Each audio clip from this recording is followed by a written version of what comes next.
So, generative AI, it's here, it's in our classrooms, and boy, does it feel like everything is changing and changing fast. Is this thing a threat to real learning, a shortcut for cheating, or could it be one of the most powerful teaching tools we've ever gotten our hands on? Okay, let's really dig into that and try to reframe this whole conversation. Here's how we're going to break it down. First, we'll talk about how AI is hitting the classroom right now.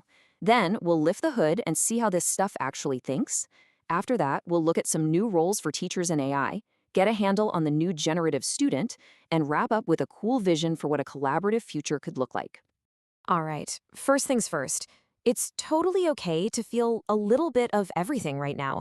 The arrival of tools like ChatGPT, it sent these huge waves of excitement and, let's be honest, some pretty deep uncertainty through schools everywhere.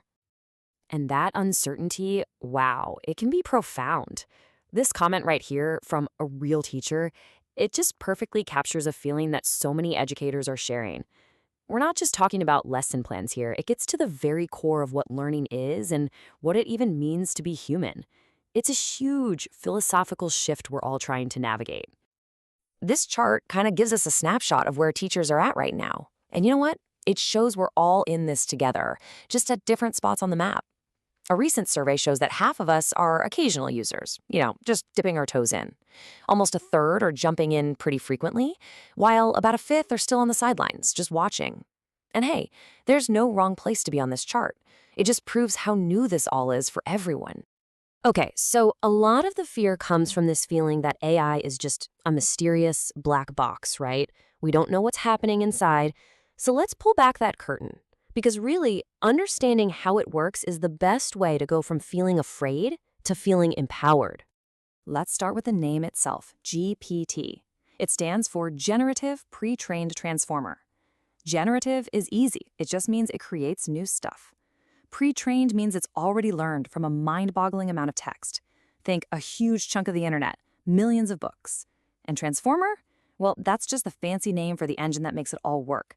It's the part that helps the AI see the relationships between words, not just the words themselves. So how does it actually write something? Well, first, like we said, it's trained on all that data. Second, and this is key, it doesn't learn facts, it learns patterns. It learns the statistical probability of how words and ideas connect. And third, when you ask it something, it just predicts the next word. It's not asking what's the right answer. It's asking, based on everything I've read, what word is most likely to come next. Seriously, just think of it as autocomplete on a cosmic scale. And this brings us to the most important takeaway of all. Generative AI has no consciousness, no understanding, no intent.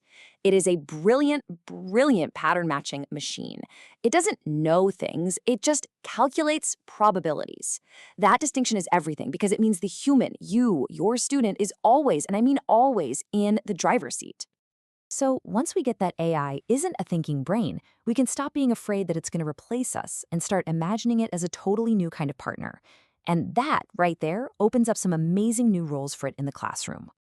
For years, the big scary idea was that AI would become this teaching machine, right? Just spitting out facts, grading papers, and turning students into passive listeners. But the new reality is so much more exciting. Instead of a machine, think of AI as an interlocutor, a conversation partner, and a co-author, like a creative sidekick. In these new roles, the student becomes an active participant and the teacher is empowered, not replaced. As a conversation partner and interlocutor, AI is incredible. Think about it. It's on 24/7. It'll never ever get tired of explaining a concept.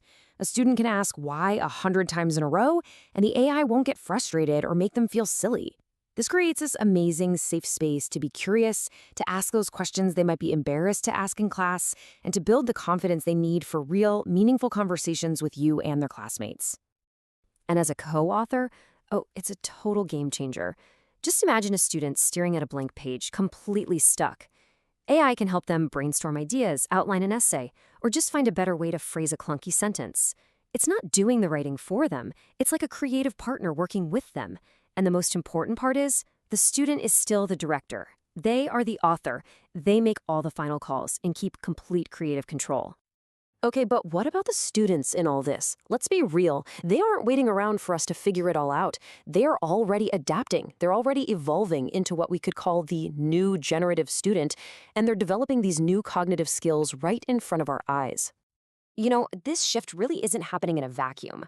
The way we process information has always been evolving. The scholar Lucia Santaella lays it out beautifully.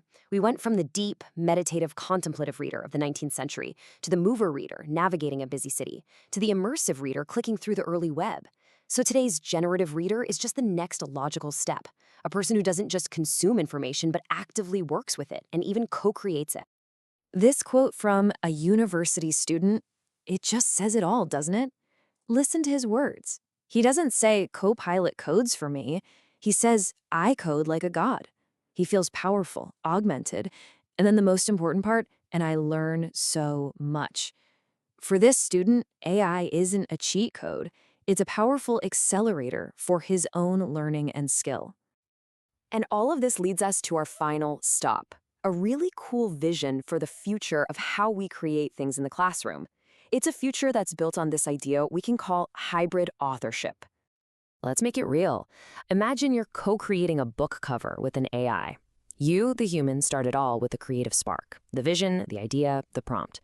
The AI then acts like your super fast assistant, generating tons of options in seconds. But then your human judgment, your taste kicks in. You look at the results, you critique them, you refine your prompt. The AI responds to your feedback. And this back and forth, this creative conversation just keeps going until you've got this final, unique piece of work that neither of you could have made alone. That is hybrid human AI authorship. It's a partnership where human intent guides the incredible power of the machine. Here's a great way to think about it. The human is the movie director, and the AI is the world's most amazing special effects studio.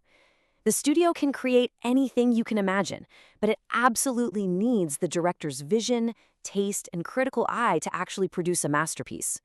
That's the model we can start using in our classrooms. Which brings us to this final big question. If we start seeing AI as this powerful co-pilot for our students, one that can handle a lot of the navigation and the grunt work, what does that mean for our role as teachers? Well, it doesn't make us obsolete, not at all. It frees us up to focus on the truly important stuff, the destination, teaching critical thinking, creativity, ethics, purpose. Our job becomes less about just delivering information and more about guiding the entire journey. And honestly, that might just be the most important job in the world.